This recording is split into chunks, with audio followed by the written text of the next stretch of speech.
El atentado en contra del semanario satírico francés Charlie Hebdo ha conmocionado al mundo, pero hay muchas lecciones que hay que estudiar a fondo. Una de ellas es si el tipo de humor, el tipo de insulto que a veces manejaba o maneja Charlie Hebdo es aceptable, y la otra es qué significa lo que estamos viendo, actos terroristas por parte de fundamentalistas islámicos en Francia, pero también en otros países, inclusive un país como Nigeria, que está sufriendo el embate de Boko Haram.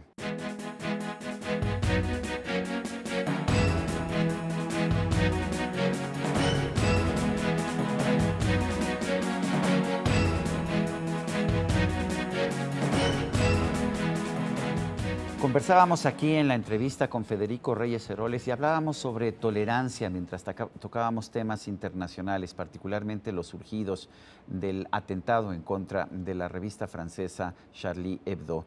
Pero también hay muchos temas de tolerancia y de arreglos políticos, de diálogo que se tiene que hacer en nuestro país. Por eso le he pedido a Federico Reyes Heroles que me dé esta segunda oportunidad, esta segunda conversación para aterrizar el tema de la tolerancia en nuestro país. Federico Reyes Heroles, como siempre, es un privilegio conversar contigo. No, gracias por la invitación.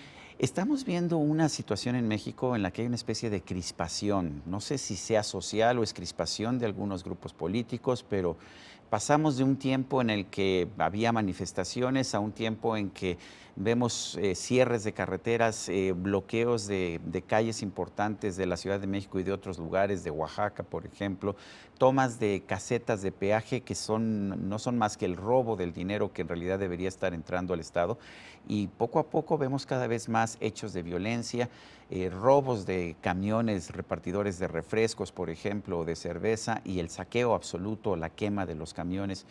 ¿Qué significa esto? ¿Realmente es una crispación social o lo que ha pasado es que el Estado se está echando para atrás y le están tomando la medida? A ver, yo creo que incluso en casos donde hay crispación social, el Estado no puede dejar de ser Estado. Cuando caes en la discrecionalidad de la aplicación de la ley, la pedagogía jurídica se va al demonio. ¿A qué me refiero con esto? Me refiero a que el Estado debe de reaccionar con la aplicación de la ley. No es negociable eso. ¿Por qué se permite la toma de una caseta durante X semanas y durante 3 días se dice que no?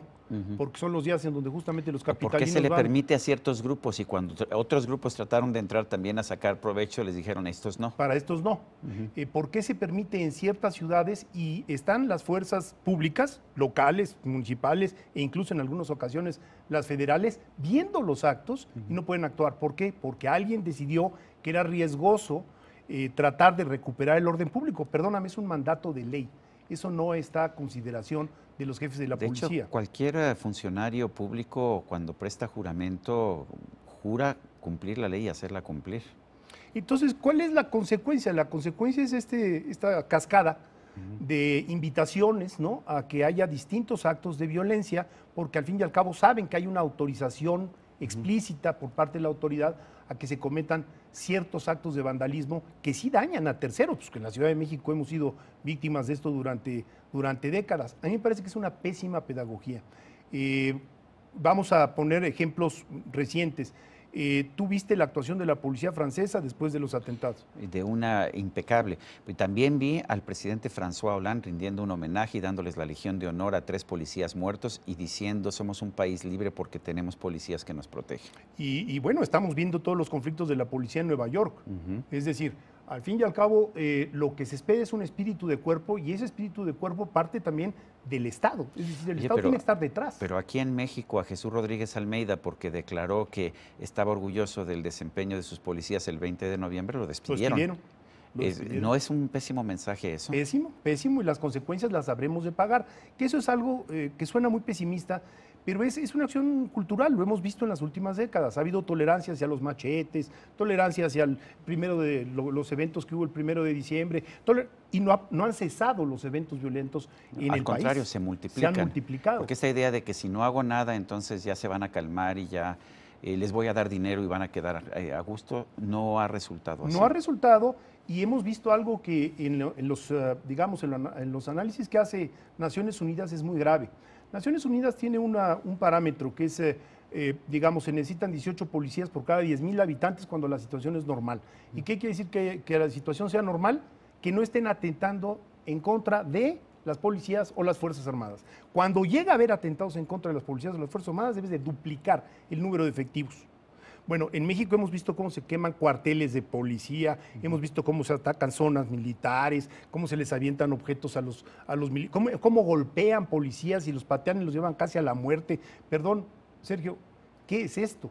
En el momento en donde tú permites que se erosione la figura, que es lo único que tienes para mantener en última instancia el orden establecido, que eso es el Estado, el orden establecido, que quieres que impere, y en ese momento vas mal. Por supuesto, el Estado tiene la obligación de tener buenas policías que no estén en complicidad con el crimen organizado, que no maten a las personas que detengan. Esa es responsabilidad del Estado, pero lo que no puedes hacer es abandonar la policía y ya no tener policía. Va a sonar horrible lo que voy a decir, pero tú recuerdas aquel acto que yo diría fue ejemplar en la carretera Acapulco, en la autopista del Sol, en donde el comandante Espartaco les advirtió, tal y como lo establece el protocolo, les advirtió 3 veces, y a la tercera ocasión dijo sobre ellos, despejó la carretera, pero ya había un muerto. Y ese muerto había sido un empleado de una gasolinería. Así es. Y eso nunca ha sido reivindicado. Pero al final, pues persiguieron, hubo procesos legales contra los policías y nunca hubo procesos legales contra quienes mataron al empleado de la gasolinera.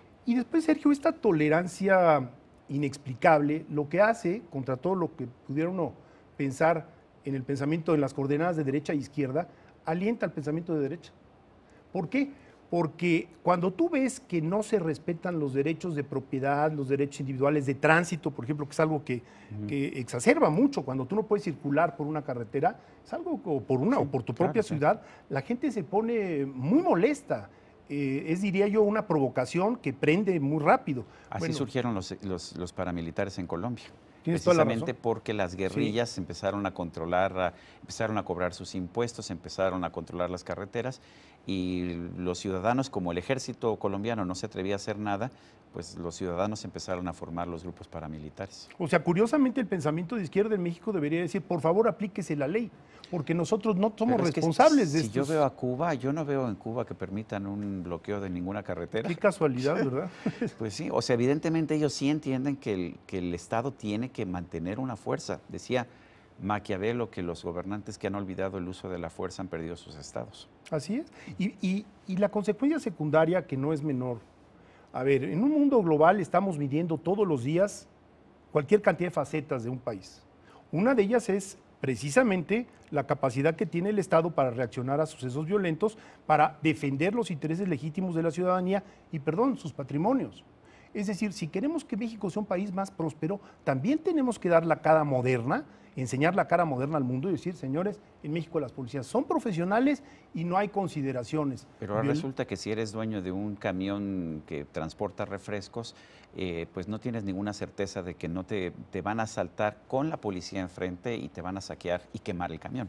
Ha habido varias empresas de estas grandes, como FEMSA, como Bimbo, etcétera, que han tenido que retirar unidades de ciertas zonas, precisamente porque no hay garantía de que puedan circular sin que les sean robada la mercancía o incluso incendiadas las unidades, como ocurrió en Michoacán, unidades de transporte de personas, ¿no? Entonces, creo que estamos desfigurando al Estado. El Estado es el Estado, y sea un gobierno de centro, de derecha, azul, tricolor, el que sea, nosotros no podemos transigir en la aplicación de la ley. No es más progresista un gobierno que deja de aplicar la ley, por el contrario, lo que hace es fomentar una reacción en la derecha que dice que haya mano dura, y no queremos que haya ese reclamo de mano dura, que se aplique la ley, que se aplique de manera profesional. ¿Para qué? Para que haya una autocontención, que es lo que diría Norbert Canetti. Norbert Elías, perdón, diría, si tú sabes que vas a pasar por el triste trago de ser llevado a la cárcel, tú te vas a autocontener. En México la autocontención está muy baja, por decir que ha desaparecido. ¿Qué opinas de estos grupos de izquierda? Y lo digo entre paréntesis, porque yo no digo entre comillas, porque no sé realmente si esto es de izquierda, de tratar de impedir que haya elecciones en un estado como Guerrero. ¿Es esto progresista? Me parece que es lo más fascistoide que puede haber en el país. Perdón, ha costado mucho trabajo instaurar un régimen democrático y todavía tiene sus bemoles, pero ahí vamos.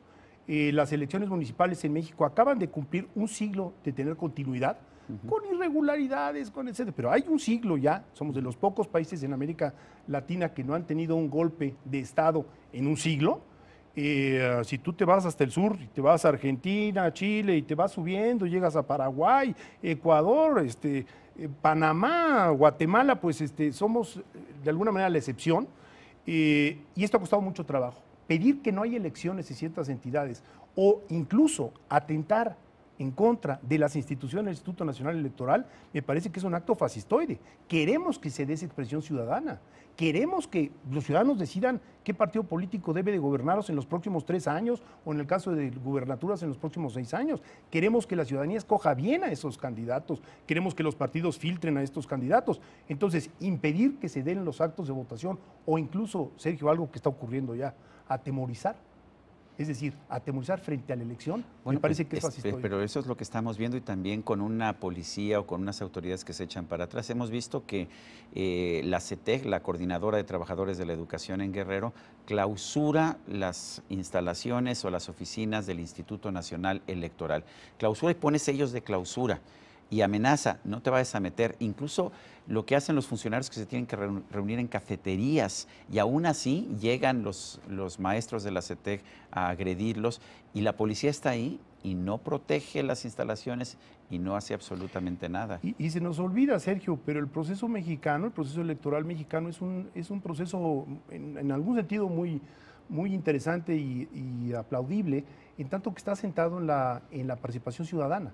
Es decir, tú necesitas movilizar el día de la elección por lo menos 1 millón de habitantes, millón y fracción. Por eso están buscando aterrar a la gente. Por eso. Entonces están tocando, están minando los cimientos de la elección. Yo he sido observador en otros países, por ejemplo en Estados Unidos, los encargados de montar las urnas, etcétera, son estudiantes pagados. Si les pagan, no sé, 200, 300 dólares al día, están bien pagados y ellos son los encargados y nadie duda de que van a estar ahí, que van a abrir y van a barrer y van a poner las urnas y van a cerrar y van a entregar las urnas. En México no, en México tenemos un sistema cruzado, de observación cruzada, en donde necesitas la participación ciudadana, muchos ciudadanos son los encargados. A los que no se les paga, además. A los que no se les paga. Entonces, si tú atemorizas a la población diciendo, tú abres la casilla.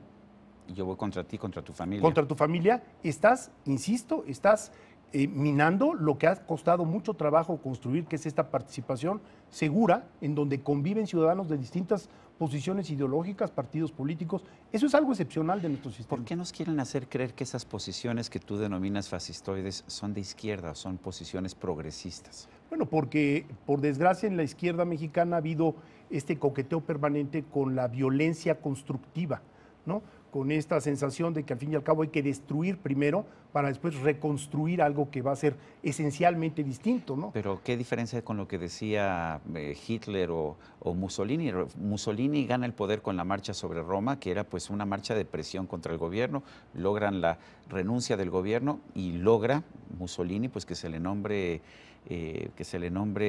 presidente del gobierno, pero por la presión. ¿No es eso lo que están haciendo? Es exactamente por eso que utilicé la palabra fascistoide. No es gratuito. O sea, lo primero que hace un régimen fascistoide o fascista es terminar con el sistema electoral. Ve lo que hizo Pinochet. Fue lo primero que desapareció. Y dice, no, ahorita elecciones no se puede porque el país no está para debatir. Perdónenme, al contrario, yo creo que la federación tiene la obligación de garantizarles a los ciudadanos en esas áreas que además están muy señaladas. O sea, no vamos a decir que es todo el país, no es cierto. O sea, en Sonora no va a haber problema, no va a haber problema en Nuevo León, no va a haber problema. Digo, habrá incidentes menores, pero no esta amenaza que ha ido, digamos, haciendo que los ciudadanos a lo mejor no estén yendo a los cursos de capacitación. Es que no les permiten. Entonces, cuando llegan a los cursos de capacitación les cierran las instalaciones o los amenazan. Y después vienen estas presiones de tiempo, porque recordemos que digamos, los cursos de capacitación están planeados, es como un tren, tiene que salir a determinada hora para que esté en la estación a la hora adecuada y que ese día en la mañana se levanten y sepan exactamente qué hacer, cómo montar la urna, dónde poner las boletas, qué van a hacer con dónde van a poner la tinta indeleble, cómo van a tomar las credenciales. Se lleva tiempo. Entonces, en el momento en que están afectando ese tiempo, están presionando al ciudadano y al sistema electoral. Entonces, creo que habría que poner un acento en la necesidad de que el gobierno federal apoye no solo al INE, por supuesto que al INE, pero apoye también a los ciudadanos, que son los que tienen que dar la cara ese día.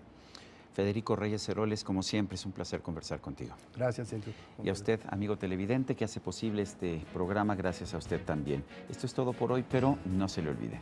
Nos vemos la próxima.